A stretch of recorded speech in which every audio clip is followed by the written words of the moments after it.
Dear Saul, you're just a kid from Guadalajara like so many of us are. A kid from our streets with nothing to lose. A kid who became something. The undisputed champion of the world. A kid with millions watching every punch and every fall. And thousands following in your footsteps. And with every new opponent, your mentality shines through. No boxing, no life. In darkness and light. Now, this is your moment. In your city, with your titles. But this is also for those that wear the flag. For the kids on our streets. For the kid that you are. You're still that kid from Guadalajara. The kid that became a king. The king is coming home. Oh yeah, Canelo, I think he's just a different level. I got love for Ryder, but Canelo's just a different breed, man. So I think he's gonna do his thing, and it's in his hometown too, in Mexico. So I think he's gonna show out. I got Canelo by knockout. I got Canelo. Canelo's gonna win. Canelo. I don't know how he's gonna win that one, but I definitely know he's gonna win. He's fighting in Mexico. It's gonna be a good night for him. Canelo by knockout. Like Canelo, I think that he wants to go out and he's fights left in his, I guess you could say, home stretch. I think Canelo will win because of more experience fighting in Mexico and want to make a statement. And it's basically all set up for him to go out with a bang with many fights as he can at this stage of his career. You are listening to The Fight Show on the Sports Gambling Podcast Network. You can follow the Sports Gambling Podcast Network on Twitter at the SGP Network. That's at the SGP Network. You can follow me on my Twitter accounts. I'm the host of the Soccer Gambling Podcast. One is at SGP Soccer. That's at SGP Soccer. The other one is at LockBetting.com. That's at LockBetting.com. So you heard there at the top of the show the little video package that we always put in here on the Fight Show. It's all about Canelo. The official promo package did not even mention the name John Ryder. And then when we moved on to the experts giving their opinions, nobody picked Ryder and everybody pretty much went for a comprehensive victory for Canelo. And these are the type of shows that we do that are the most difficult when we have an overwhelming favourite and you cannot make a case for the opponent. You don't have to try and find a bet here in the market. Canelo is the 1-20 favourite to win this fight. He's 1-4 to find a way to win here via TKO KO, and it's 4-1 via a decision. The draw is available here at 25-1.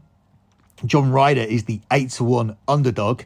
He's 12-1 to find a KO TKO, and he's 16-1 to win via a decision. The group round betting markets see Canelo at 2-1 to win in rounds 1-6, but even money to win in rounds 7-12. John Ryder is at 25-1 to win in rounds 1-6, and he's 25-1 also to win in rounds 7-12. Looking at the group round markets here, they do expect it to reach the second half of the fight. A 6-rounder over is at 1-4 minus 400, with under 6 rounds at 11-4. Under 7 rounds is at 2-1, with 7th rounder over at 4-11. Under 8 rounds is at 5-4, with 8th rounder over at 4-7. Under 9 rounds is at 10-11, with 9th rounder over also at 10-11. It's 8-15 for under 10 rounds, and 10th rounder over is at 11-8. Under 11 rounds is 4-11, with 11th rounder over at 2-1. And a fight to go to distance, no at 7-2. Sorry, no at 1-6 minus 600, and yes at 7-2. The double chance market sees Canelo in rounds 1-6 or points at even money, with Canelo in rounds 7-12 or points at 4-9. Ryder is at 12-1 in rounds 1-6 or points, and Ryder is at 10-1 at rounds 7-12 or points. So The bookies are very much in the camp that this fight will get into the later rounds, but Canelo will end up stopping him at around about rounds 8, 9, 10, 11, that sort of region. A second half win for Canelo for them is the most likely outcome. And that is made more likely if John Ryder decides to go out on his shield and ends up throwing caution to the wind when he's trailing on the cards.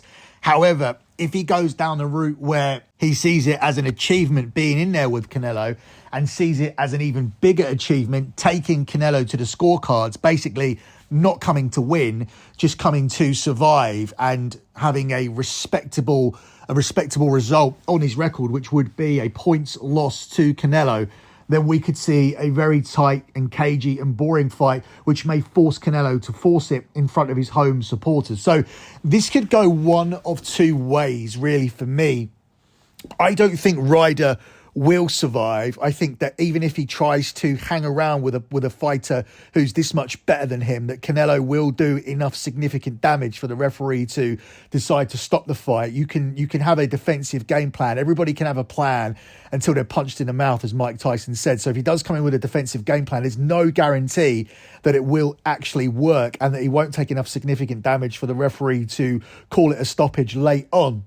Now, another way of looking at this could be that Ryder may be completely overwhelmed by the occasion. He's going into Guadalajara. He's going into Canelo territory. Canelo is going to be treated like an absolute god in this fight tomorrow night. So if John Ryder, who would have never experienced anything like this before, is overwhelmed by it, then we could see a version of John Ryder who's out of his depth, cannot cope with Canelo, and Canelo will get that early stoppage that he's chasing because he's going to want to look impressive. This is a homecoming. This is a party for Canelo. As you heard there in the audio piece, nobody is talking about John Ryder. Everything here is about Canelo Alvarez looking impressive, Canelo Alvarez's homecoming, Canelo Alvarez delivering for the home supporters.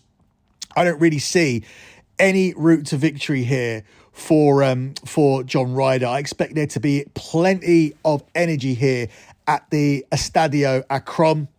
I expect a lot of fanfare and pageantry, and it's going to be a pretty cool scene. But John Ryder is going to give a sincere effort. I don't think he's going to bail out as soon as he feels the pain and say, thank you very much for the opportunity. Thank you very much for the money. I'm now made for life. I'll take a knee and go down in the early rounds. He's not going to do that because this is the biggest opportunity of his life. He is a good fighter. Canelo lately has been started tentatively, so you could actually not get value for taking the early selection here of rounds 1 to 6, despite the fact I think it's possible when your fighter is not fighting for the first 6 or 9 minutes of the fight and may even lose those rounds as he warms up the engine, then there isn't too much value in looking at rounds 1 to 3. So if we can eliminate the scorecards and if we can eliminate rounds 1 to 3, then we have those middle rounds there. We have rounds 4, 5, 6, 7, 8, 9, 10, 11. It makes it easier to find a value bet as we look for Canelo to find that stoppage, where I think will come most likely through the body. That seems to be a favourite area of Canelo at the moment when it comes to getting his opponents out of there. Before we actually carry on and make a full-fledged prediction to this fight, which, as I said, is very difficult. You can see how difficult it is. We have a 1 to 20 favourite. We don't know the tactics of John Ryder, and therefore making any kind of concrete prediction is difficult, and it really has to be a stage-by-stage process in terms of, okay, why don't you see Ryder getting to the scorecards, and why don't you see Canelo finishing it in the first few rounds? Because, of course, Ryder is a competent opponent and Canelo is a slow starter. So it is a process, and we will continue on with the process once I tell you that we are teaming up with Shady Rays for the summer.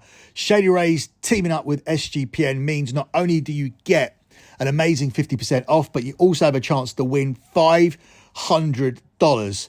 If you lose or break a pair of Shady Rays, even on day one, they have told us that they will send you a brand new pair, no questions asked. Wear your Shady Rays with confidence, because they have your back long after your purchase. And if you don't love them, exchange them for a new pair or return them for free within 30 days. There's no risk when you shop with Shady Rays. Their team always has your back. Go to shadyrays.com. Use your promo code SGPN for 50% off 2+ pairs of polarized sunglasses. Then take your receipt to sportsgamblingpodcast.com/shady for your chance to win the $500 Shady May contest.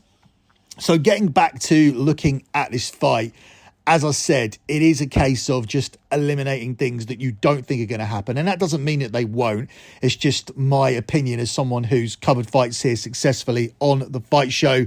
This is Canelo's homecoming. As we get back to that point, he is going to want to look impressive. But let's not forget why we are here, why we are having this fight, why we had the trilogy fight with Triple G that no one was really asking for, and that was evident by the buy rate. It was significantly less than the second fight. In fact, it was less than the Tank Davis and Ryan Garcia fight a few weeks ago, which did incredibly well, doing 1.2 million buys. It's been a long time since a fight did 1.2 million buys. This fight isn't going to do that, but that's not why this fight is happening. Yes, Canelo is a draw. He's still one of the biggest draws in boxing. He's still in the pound-for-pound conversation, but he's only in the conversation. Nobody's picking him for the pound-for-pound because we have just seen him dominated convincingly by Dimitri Bivol. And the reason why we're seeing fights like this, we're seeing fights against Triple G, we're seeing this fight against John Ryder, is because they are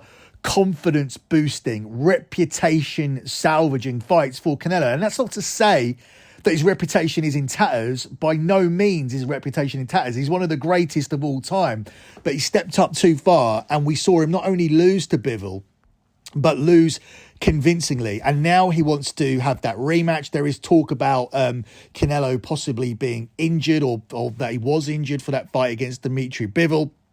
I think that we need a much better excuse than that for that version of Canelo that we saw. It must have been a significant injury for Canelo to lose that convincingly. But for me, that was always going to be a difficult step up, and it will be a difficult step up again. It doesn't matter to me how you looked against Triple G. It doesn't matter what happens here in this fight against John Ryder, whether I'm completely wrong and he does finish it in the first 3 rounds, or whether you get dragged to the scorecards and I'm wrong again. I expect him to finish it in the middle. I expect him to look good. I expect him to send all of these fans home happy. But ultimately, it's not going to mean a thing when it comes to the fight against Dimitri Bivol. So before we actually start making some bettable selections here for the fight, let me tell you guys very quickly that we are brought to you by Underdog Fantasy. Best Ball Mania 4 is here, and Underdog Fantasy is giving away $15 million in prizes, plus plenty of ways to win with NBA, NHL, and MLB with their player prop parlays. Head over to underdogfantasy.com. Use your promo code SGPN for a 100% deposit bonus up to $100. That's underdogfantasy.com and the promo code SGPN. Let me also tell you about Kentucky Derby Week. It's Kentucky Derby and the Notorious OTB, brought to you by the Sports Gambling Podcast Network for all your Triple Crown bets. Plus, leave a review for the show wherever you get your podcast between now and Belmont Sunday on June the 10th, and you'll be entered into a drawing to win a canvas print of the Wolves' one-of-a-kind Fallen Bob painting. It's post time. And we have a bonus content. We have bonus content exclusively on the SGPN app. The winner gets a $100 SGPN gift card. So let's move on to actually making some picks for this fight. We've ruled out some things. I don't think Canelo's going to win this in the first 3 rounds. I don't think John Ryder's going to get to the scorecards. John Ryder is a competent opponent here for Canelo, but you only need to look at the record and you see that he's had 5 defeats, and that alone makes it difficult to make a case for him to do anything here. In addition to that, one of those losses has come against Callum Smith. Callum Smith we saw comfortably beaten by Canelo, and another loss has come to Rocky Fielding, another opponent that Canelo has beaten. So just by the way of boxing maths, you've got 2 opponents that Canelo's beaten and beaten easily, who have already beaten John Ryder. And John Ryder is only here by way of a huge upset victory over Daniel Jacobs via split decision, and many people felt that he didn't win that fight. It felt like that was a home decision at Alexandra Palace. So he's very fortunate to be here. He's very fortunate to get the payday. And I believe he will see it as a victory, getting to the later rounds or getting to the scorecards. Therefore, I don't see anything risky coming for him. If he exposes himself and is overwhelmed and thinks, right, I want to try and knock Canelo's head off, or I want to try and take that special Mexican belt that's going to be presented to Canelo, because as I said, this is all about Canelo. It's in Mexico. He's going to be presented with his own belt. This is a homecoming. John Ryder doesn't really matter. And if he takes that emotionally and he's emotionally affected by that, that can go many different ways, all of them bad for John Ryder. Either he's going to freeze and Canelo's going to knock his head off and he's going to stand there and be a punching bag, or he's going to get overly emotional about it. He's going to come out swinging. He's going to be overwhelmed by the occasion and he's going to be picked off by one of the best technical fighters in the world. It does not end well for John Ryder if he's overwhelmed by the occasion. There is no scenario where he wins by being overwhelmed. And for me, there's no scenario where he wins whatsoever. There's plenty of ways this can play out. John Ryder can be overwhelmed and knocked out early. He can be tight and cagey and come here to play spoiler and bore the fans, and Canelo is frustrated, and ultimately through that frustration we do see a longer fight, but I believe significant damage will see John Ryder out of there before he gets to the scorecards. But even that in itself is a risky prediction, because in certain fights we've seen journeyman fighters go in there and they're up against prospects, and they frustrate those prospects because they don't want to be another knockout on the prospects card. They know that they are there to be a tomato can, and sometimes they play spoiler to an extent where they're overwhelmed by boos and criticism and they're not fazed by it, because ultimately all they want on their resume is the fact that I fought against so-and-so, in this case Canelo Alvarez, and I did get to the scorecards. Did I do it by holding on? Did I do it by running? Did I do it by dirty tactics and not boxing and even taking point deduction? Nobody cares, because on my resume it says I got to the scorecards with Canelo Alvarez. So that would be unfortunate if we are subject to that, because we are going to pick around that. We looked at the group round markets where we looked at rounds 1 to 6 and we looked at rounds 7 to 12. I'm happy to eliminate the first 4 rounds of this fight, and I'm looking to go rounds 5 to 8 and rounds 9 to 12. These are different group round markets. Round 5 to 8 is available at 2 to 1, and rounds 9 to 12 is available at 5 to 2. Now, if you had a £50 bet on both of these, you'd win a minimum of £150 from the selection, because you would have a 2 to 1 selection on 5 to 8. And if you put £50 on the 5 to 2, you would end up with £175 back. So you would have £100 out, and you could either win 150 or you could win 175. We'd be hoping for 175. We'd be hoping that Ryder could get to the 9th round, but ultimately that does get it a little bit more risky. So perhaps it's better to get it done as early as possible if you are someone that's rooting for this selection. So what we would need here is for Canelo not to stop Ryder in the first 4 rounds, and we would need it not to go to the scorecard. So that's what we're betting against here. So we're taking the group round markets. We're taking half a unit here on rounds 5 to 8 at 2 to 1. And we're taking half a unit here on rounds 9 to 12 at 5 to 2 plus 250. And I think that would be how I tackle a fight, which I've admitted throughout this podcast is difficult to bet. It's never easy. You're never going to be able to extract too much value when one of the fighters is priced up at 1 to 20, and it's just a case of saying, this is how it's going to play out, this is why it's going to play out, this is what I think the other guy's mindset is going to be. It's all difficult, it's all guesswork, but that's ultimately where I've landed here for this fight, as Canelo Alvarez ends up sending the fans home happy en route to his rematch with Dimitri Bivol. That's it for me and this edition of The Fight Show. Good luck with all of your bets as always, guys, and thanks for listening.